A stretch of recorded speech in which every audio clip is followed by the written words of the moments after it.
6 నెలలుగా సుధాకర్ అన్నతో ట్రావెల్ చేస్తున్నాం. మండు 10 అని కూడా మేము లెక్క చేయట్లేదు. ఏ రోజే కానీ ఆబ్సెంట్ వేసుకోవట్లేదు.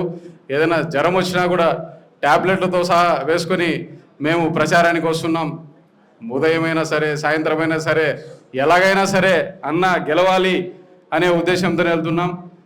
మన సుధాకర్ అన్న నాయకత్వాన్ని నచ్చి ఒక పిలుపుతోటి ఇంతమంది యువత, ఇంతమంది జనసేనకు సంబంధించిన యువత ఇక్కడికి వచ్చి ఆయనకు మద్దతుగా నిలబడినందుకు పేరు పేరున ప్రతి ఒక్కరికి శిరస్సు వంచి నేను ఈరోజు ధన్యవాదాలు తెలుపుకుంటున్నాను.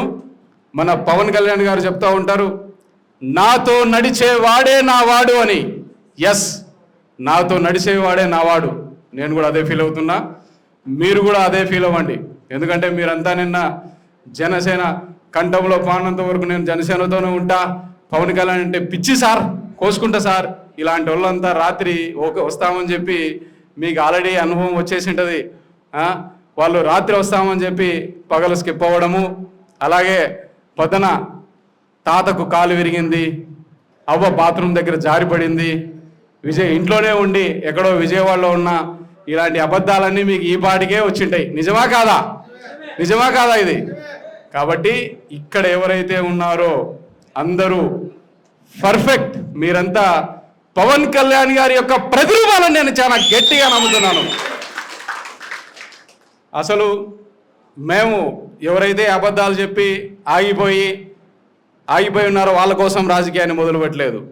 2017లో రాష్ట్రం అంతా స్తబ్దుగా ఉన్న టైంలో, అసలు ఎక్కడే కానీ జనసేన కార్యక్రమం సింగిల్ కార్యక్రమం కూడా జరిగిన టైంలో కూడా బెంగళూరులో దాదాపు 3 గంటలకు అలారం పెట్టుకొని 3:30కు బయలుదేరి కళ్ళ ముందర యాక్సిడెంట్లు జరుగుతూ ఉంటాయి.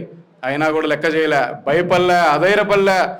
పవన్ కళ్యాణ్ గారి యొక్క నాకు ఆయన చెప్తా ఉంటాడు కదా, చీకట్లోనే వెళ్తున్నాం, దీపం లేదు. ఇది మీరే చాలా బాగా చెప్పగలరు, ఎంతోమంది విన్నారు కదా.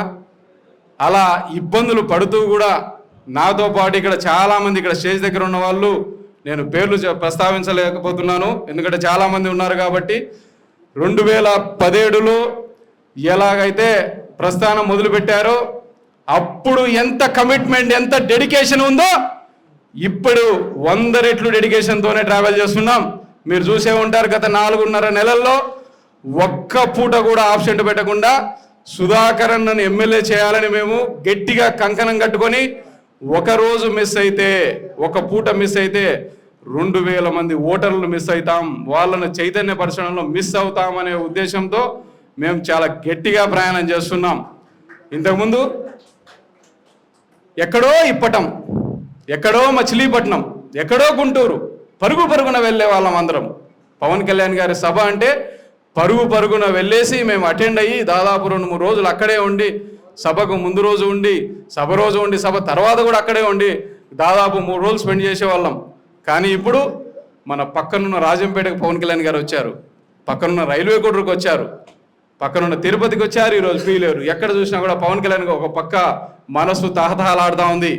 ఒకసారి పవన్ కళ్యాణ్ గారికి కలవాలి, ఆయనతో మాట్లాడాలి. అయినా సరే సుధాకర్ అన్న ఎమ్మెల్యే కావాలని మనసులో నేను కంకణం కట్టుకున్నాను. నేను చాలా గట్టిగా అనుకున్నాం. ఇంతకుముందు 2017లో కూడా చిత్తశుద్ధితో చెరువును తవ్వితే ఎప్పుడో ఒక రోజు వాన పడుతుంది, ఆ చెరువు నిండుతుంది, అలాగే చేపలు కూడా వస్తాయి. ఈ సామెత నేను ఎక్కడో పేపర్లో చదివా, కానీ దాన్నే నమ్ముకొని ఉన్నా. ఆ రోజు మేము మొదలుపెట్టిన ఫస్ట్ టైం జెండా కట్టుకొని మైకు భుజానేసుకొని పల్లెల్లో 6 గంటలు ప్రయాణం చేసి ఆ టైంలో అందరికి ఫోన్లు చేసుకొని ఆ రోజు మొదలుపెట్టిన ప్రస్థానం ఈ రోజు వరకు కూడా మేము ఇంతింతై ఒడుడింతై అన్నట్టు ఈరోజు ఇంతమంది మద్దతుగా నా కోసం వచ్చినందుకు మీకెప్పుడూ రుణపడి ఉంటానని ఈ విధంగా సభాముఖంగా సుధాకర్ అన్న దగ్గర నేను మాటిస్తున్నాను. ఈరోజు యువత ఎంతోమంది ఇబ్బందులు పడుతున్నారు. ఈ వైసీపీ ప్రభుత్వంలో ఒక్క జాబ్ కూడా లేదు. వైసీపీ యువత అంతా చాలామంది వయోపరిమితి పెరిగిపోయింది, ఉద్యోగాలు లేవు, మెగా డిఎస్సి అన్నారు, ఏటా 2 లక్షల జాబులు అన్నారు, కానీ ఎవరికి ఏమీ లేవు. ఈరోజు ఈరోజు వైసీపీ ప్రభుత్వం మొండి చేయి చూపించింది. చాలామంది యువత బాధపడుతున్నారు. కొంతమంది యువత ఉద్యోగాలు లేక పక్క రాష్ట్రాలకు వెళ్ళిపోతున్నారు, ఉపాధి చూసుకుంటున్నారు. చాలామంది యువత తల్లిదండ్రులకు భారం అయిపోతామని బాధపడుతున్నారు. ఎంతోమంది యువత భవిష్యత్తు ఏమంటే ఏం చేశాడు? ఈయన బూమ్ బూమ్ పేరిచ్చాడు యువతని. గంజాయి మత్తులో చాలామంది గంజాయి మత్తులో తూగుతున్నారు. అటు సైడ్ తూగో పాగో సైడ్ చూస్తే గంజాయికి అలవాటు చేసి అలా చేశాడు ఈ అబద్ధాల ముఖ్యమంత్రి, ఈ అవినీతి చక్రవర్తి జగన్ రెడ్డి.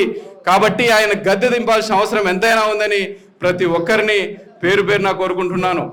యువతకి అవకాశాలు రావాలి అంటే, యువతకి పరిశ్రమలు రావాలి అంటే మన సుధాకర్ అన్న ఖచ్చితంగా ఎమ్మెల్యే కావాలి.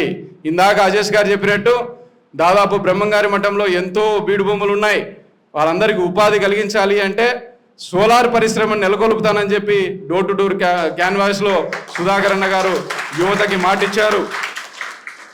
అలాగే క్రీడా మైదానాలు ఇస్తామన్నారు. ఆయన ఎన్నో మంచి పనులు చేశారు సుధాకర్ యాదవ్ గారు. పవర్లో లేకున్నా దాదాపు 950 కోట్ల నిధులు తీసుకొని వచ్చి మైదుకూరులో అంతో ఇంతో అభివృద్ధి ఉందంటే అది సుధాకర్ అన్న చలవే అని చెప్పుకోవచ్చు. అసలు ఆయన ఎన్నో సింగిల్ ఫేస్ ట్రాన్స్ఫార్మర్లు, తర్వాత ఇవన్నీ చెక్ డ్యాములు, 6 చెరువులకు నీరు నింపడాలు, ఎర్ర చెరువుకు నీరు నింపి ఈరోజు మైదుకూరు ప్రజల యొక్క దాహార్తిని తీశారు. అలాగే ఉర్దూ కాలేజీ ఎంతో మందికి 65,000 మందికి దాదాపు వెంకటేశ్వర స్వామికి ఎల్వన్ దర్శనాలు అందజేసిన మహనీయుడు మన సుధాకర్ అన్నని ఈ విధంగా నేను చాలా గట్టిగా చెప్తున్నాను. ఈరోజు యువత ఎంతోమంది ఇబ్బందులు పడుతున్నారు. ఖచ్చితంగా మీరు పరిశ్రమలు రావాలి అంటే ఈ వైసీపీని గద్దె దింపాలా, ఖచ్చితంగా మన సుధాకర్ అన్నను ఎమ్మెల్యేగా ఎన్నుకోవాలని. అలాగే భరోసా విషయానికి వస్తే మన సుధాకర్ యాదవ్ గారు కార్యకర్తలకు చెప్తా ఉంటారు. వాళ్ళ కార్యకర్తలకు చెప్తా ఉంటే నేనే స్వయంగా చాలా చోట్ల విన్నా. కార్యకర్త కాలర్ ఎగరేసుకొని తిరగచ్చు, తెలుగుదేశం పార్టీ కార్యకర్త కాలర్ ఎగరేసుకొని తిరగచ్చు, నేనున్నాను మీకు అని ఎన్నోసార్లు భరోసా ఇచ్చారు.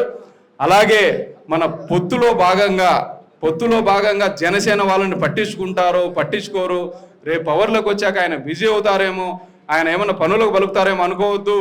ఖచ్చితంగా సుధాకర్ యాదవ్ గారు మన అందరికీ ఉద్యోగ విషయంలో కానీ, ఉపాధి విషయంలో కానీ, కేసుల్లో కానీ ఎక్కడైనా సరే వారి కార్యకర్తను ఎలా చూసుకుంటారో మన జనసేన కార్యకర్తలను కూడా అలాగే చూసుకుంటారన్న ఒక పూర్తి విశ్వాసం ఉందని ఈ విధంగా అన్నగారి తరపున నేను చాలా గంటాబలంగా చెప్తున్నాను.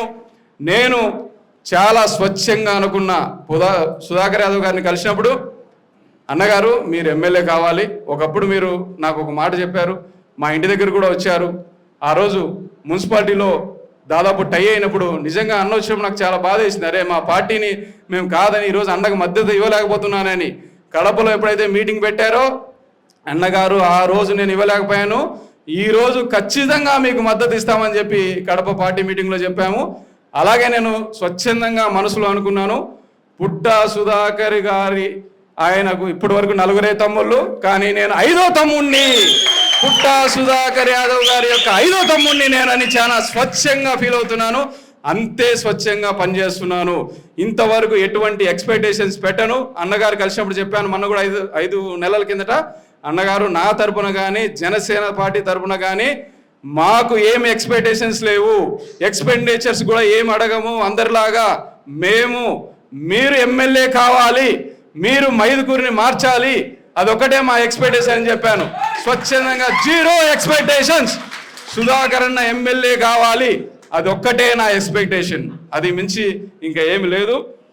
ఈరోజు మైదుకూరులో ఎస్సీ, ఎస్టీ, బీసీ, మైనారిటీ, బడుగు బలహీన వర్గాలు, తాడిత పీడిత బలహీన వర్గాల్లో మార్పు రావాలన్నా, మైదుకూరులో మార్పు రావాలన్నా, మైదుకూరు అద్దంలా మెరవాలన్నా మన సుధాకర్ అన్న ఎమ్మెల్యే అయితేనే అది సాధ్యమని ఈ విధంగా ప్రతి ఒక్కరిని పేరు పేరున కోరుకుంటున్నాను.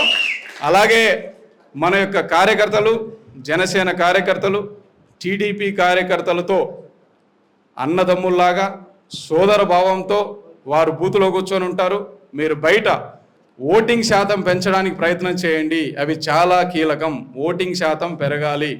ఎక్కడో ముసలివారు వాళ్ళు పోలింగ్ బూత్ వరకు తీసుకోవాల్సిన బాధ్యత మనదే. ఆటోలోనో, బైక్లోనో, కారులోనో, whatever the mode of transportation it is, మీరు ఖచ్చితంగా అక్కడ టిక్ మార్కులు చూసుకొని ఎంతమంది వచ్చారు ఎంతమంది రాలేదు, వీలైతే మీరు ముందే ఒక స్టెప్ వేసేసి అందరినీ మీకు కావాలన్న ఎక్స్పెన్సెస్ ఏమన్నా ఉన్నా కూడా నేను హెల్ప్ చేస్తాను, ఎందుకంటే మీరంతా చదువుకున్న యువత కాబట్టి ఖచ్చితంగా మీరు పోలింగ్ బూత్ వరకు పెద్దవారిని తీసుకెళ్ళాలి. అలాగే ఎక్కడైతే జాబ్ చేస్తూ ఉంటారో పక్క రాష్ట్రాలలో పక్క గ్రామాలలో వాళ్ళందరినీ మోటివేట్ చేయాలి. ఇంకా కొంతమంది యువత ఉన్నారు, యువతకి మోటివేట్ చేయాలి. వాళ్ళందరికీ ఫస్ట్ ఓటే కాబట్టి ఓటు ఎలా వేయాలో కూడా కొంతమందికి తెలియదు. కాబట్టి జనసేన కార్యకర్తలారా, కాడి మన భుజాన లేదు అనుకోకండి, ఇది కాడి భుజాన తెలుగుదేశం భుజాన మాత్రమే ఉంది అనుకోకండి. మనం కూడా అందులో బాధ్యులమే, మనం కూడా బరువు మోయాల్సిందే. కాబట్టి ఈ ఎలక్షనీరింగ్ సక్సెస్ఫుల్గా మీరు కంప్లీట్ చేయాలి. ఖచ్చితంగా మన సుధాకర్ అన్నని ఎమ్మెల్యే చేయాలని ప్రతి ఒక్క కార్యకర్తను, ఇక్కడికి వచ్చిన ప్రతి ఒక్క కార్యకర్తను పేరు పేరున కోరుకుంటూ సెలవు తీసుకుంటున్నాను. జై జనసేన, జై తెలుగుదేశం, జై పవన్ కళ్యాణ్ గారు, జై సుధాకర్ అన్న.